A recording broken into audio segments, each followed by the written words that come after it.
Hi, this is Julie Harland, and I'm your math gal.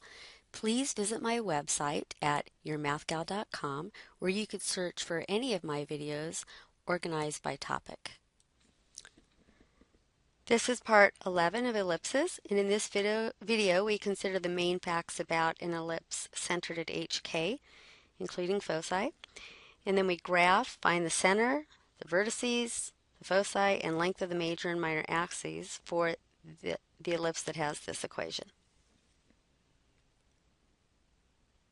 We've gone over the main facts about an ellipse with center 0, 0, which are right here. I'm just looking at the horizontal ellipse right now. But what about if you have an ellipse not centered at the origin? So in other words, we have a different center. So what are the facts about ellipses that do not have center 0, 0? It's really almost the same. It's just that the vertices are going to be translated a little bit further off, right? They're not going to be right on the x-axis. And the same thing about the endpoints of the minor axis. They're not going to be right on the y-axis. And the foci are also going to be moved a little bit off. So in red, I've shown the only differences. So the standard equation, which we've gone over, if you have the center hk, is still x minus h squared over a squared plus y minus k squared over b squared equals 1. So remember, everything is offset. H spaces on the x-axis or k spaces on the y-axis. So the vertices, think about this, if you are on a horizontal ellipse, wherever the value of k is for your center, you're still going to be up at the same height, right? Because you're just going to go left and right, and that's going to be a spaces to the left is one vertex, a spaces to the right is another one. So this gives you h plus a for the x-coordinate, or h minus a for the x-coordinate, and the y value is the same as for the actual center. Same thing for the endpoints of the minor axis. The x value of the center stays the same, and the y value gets to go up b spaces or down b spaces. Now the foci, remember, are on the same line as the vertices are. So notice how close it is. Instead of h plus or minus a for the x-coordinates, we have h plus or minus c. Right, and then this also, you could just switch things if you're talking about a vertical ellipse just a little bit, and it's very similar to this. It's usually easier to kind of graph it than, I wouldn't recommend at all memorizing this. No way. Instead, think about if somebody asked you what the foci was for a particular equation. So let's take this equation of an ellipse and we'll graph it. We'll state the center, the vertices, the foci, and the length of the minor axis. All right, so we've already done a problem like this where we found the center and we did the vertices before, except now remember the vertices really are only along the major axis. So we first decide, is this going to be a horizontal or a vertical ellipse? And the bigger number is under the x squared term. So it is going to be a horizontal ellipse. So just keep that in mind.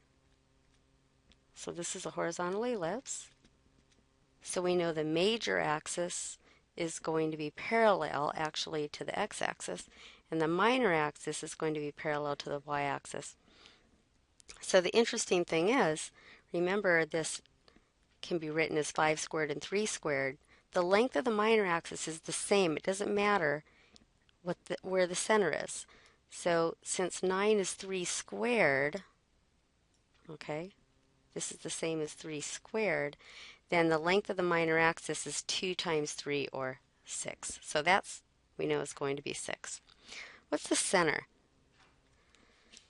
Well, we've got x plus 2, so negative 2 will be the x-coordinate, and we have y minus 3, so positive 3 will be the coordinate. So I've got negative 2, 3 for my center. So my center is around here.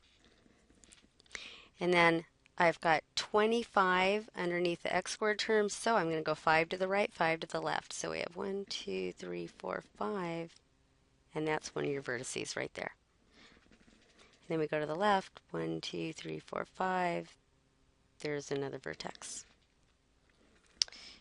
Now you look at the y value, that's 9 is 3 squared. You're going to go up 3 and down 3.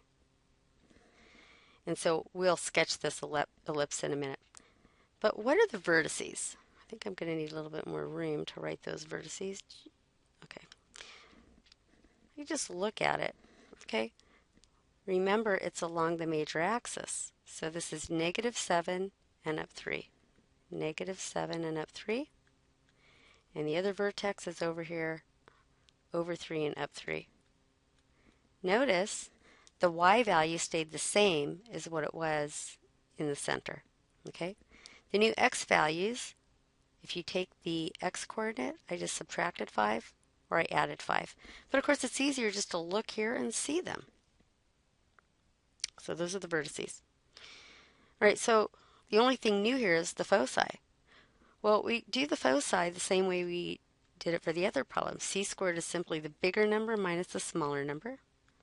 25 minus 9. So that'll give you plus or minus 4. Right, now we know that's along the major axis. So what it means is from the center, we're going to go 4 to the right, and I'm going to use red for the foci. 1, 2, 3, 4 to the right. There's one focus. I'm going to call that focus 2. And 4 to the left, I'm going to call this focus 1. So what ordered pairs are those? Well, I'm going 1, 2, 3, 4, 5, 6, and up 3. So I went -6, 3. And the other ordered pair is over 2 and up 3. Again, notice for the vertices, the foci, the center, they all have the same y value because they're all along that axis here that's parallel to the x-axis, right? It's a horizontal line parallel to the x-axis, so the y value is going to be the same for all of them, the y coordinate. So 3 you'll see in all those ordered pairs. And you might notice that the x-coordinate of the center is -2. If you subtract 4, that's how you get this -6, and if you add 4, that's how you get that +2.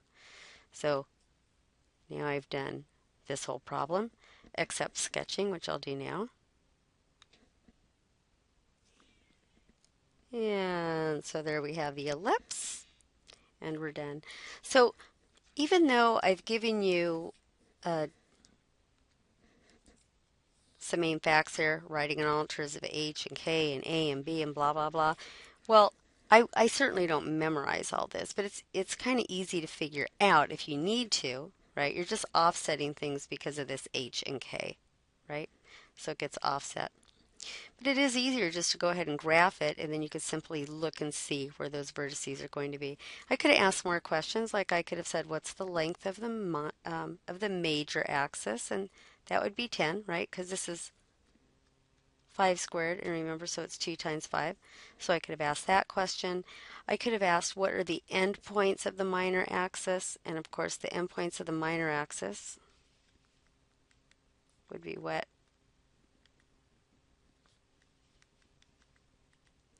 Well, -2, 6, and -2, 0. Notice if you want the endpoints of the minor axis, they've got the same x-coordinates as the center, right? Okay, but instead of memorizing that, it's easy to draw the picture and see it. So this is how you deal with a problem that is off-center.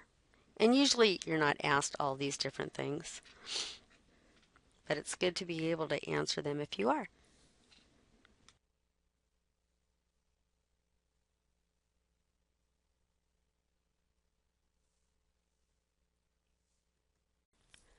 Please visit my website at yourmathgal.com, where you can view all of my videos, which are organized by topic.